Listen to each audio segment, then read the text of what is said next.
Salam Bapak Ibu terkasih di dalam Tuhan. Halo. Salam. Pada pagi hari ini kita akan membaca dari Kisah Rasul 24 ayat 16. Demikian firman Tuhan. Sebab itu aku senantiasa berusaha untuk hidup dengan hati nurani yang murni di hadapan Allah dan manusia. Ada 3 hal yang akan kita bahas dari firman Tuhan ini. Yang pertama adalah hati nurani yang murni. Kemudian yang kedua adalah senantiasa berusaha. Yang ketiga adalah di hadapan Allah dan manusia.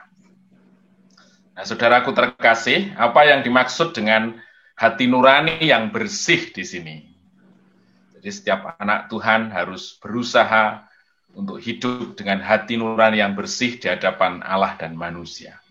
Hati nurani yang bersih itu mengandung pengertian yang pertama, integritas atau kejujuran.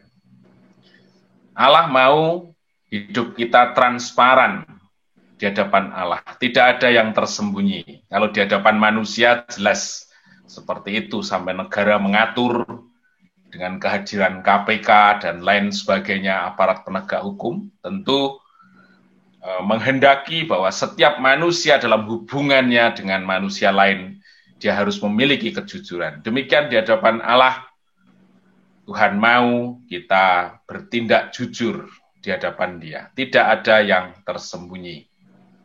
Pengertian yang kedua, hati nurani yang bersih itu mengandung arti ketulusan. Jadi apa yang nampak di luar, demikian apa yang ada di hati kita. Atau dengan kata lain, kita tidak memiliki agenda yang tersembunyi.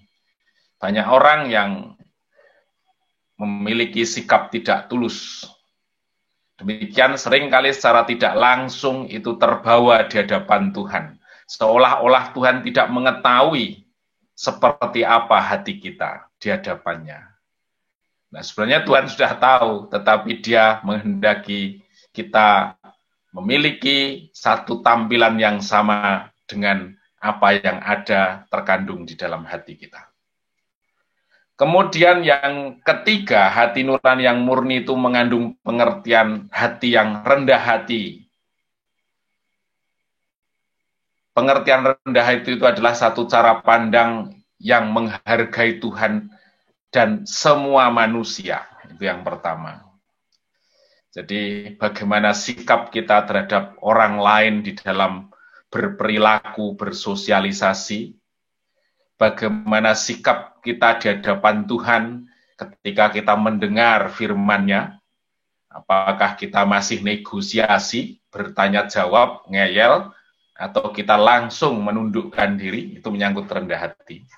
Terus yang pengertian dari rendah hati juga bisa dipahami sebagai tidak mengandalkan diri sendiri atau tidak sombong. Satu sikap yang sombong adalah sikap yang mengandalkan dirinya sendiri, seolah-olah kita bisa melakukan apapun yang kita mau. Nah, itu adalah pengertian rendah hati.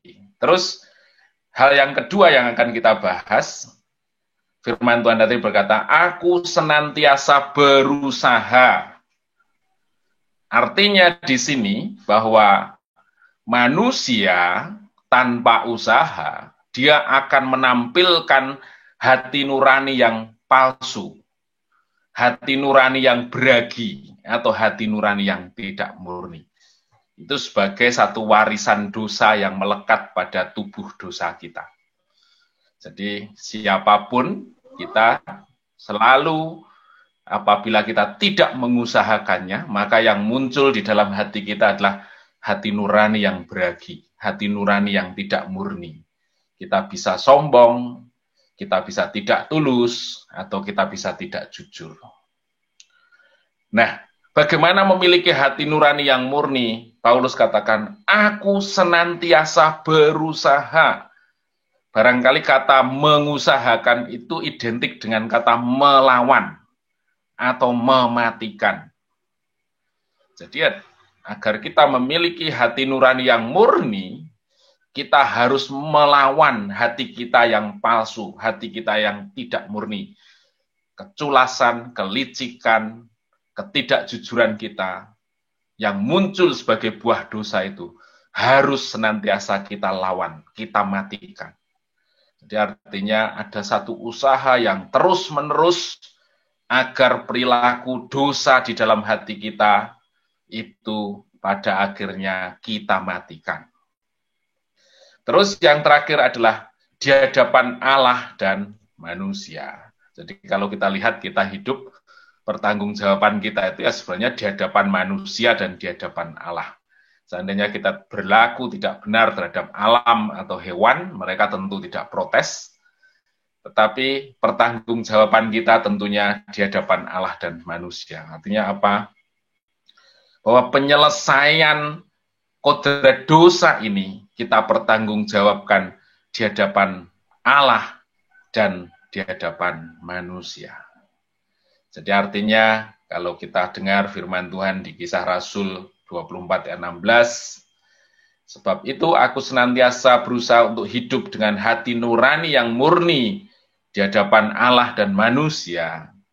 Kita menyadari bahwa hati nurani yang murni itu merupakan satu buah dari usaha yang terus kita kerjakan, semuanya itu kita pertanggungjawabkan di hadapan Allah dan manusia.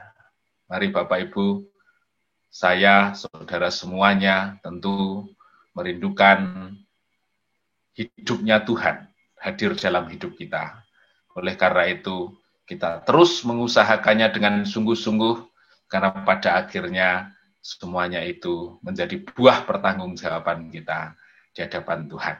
Di pagi hari ini kita menyiapkan hati kita untuk berdoa dengan tulus hati kepada Tuhan, karena Tuhan melihat sisi hati kita yang paling dalam, yang barangkali tidak kita sadari.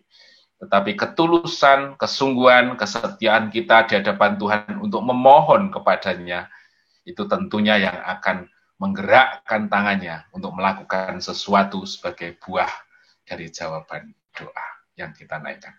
Terpujilah nama Tuhan, mari kita mengarahkan hati kita untuk berdoa kepada Tuhan.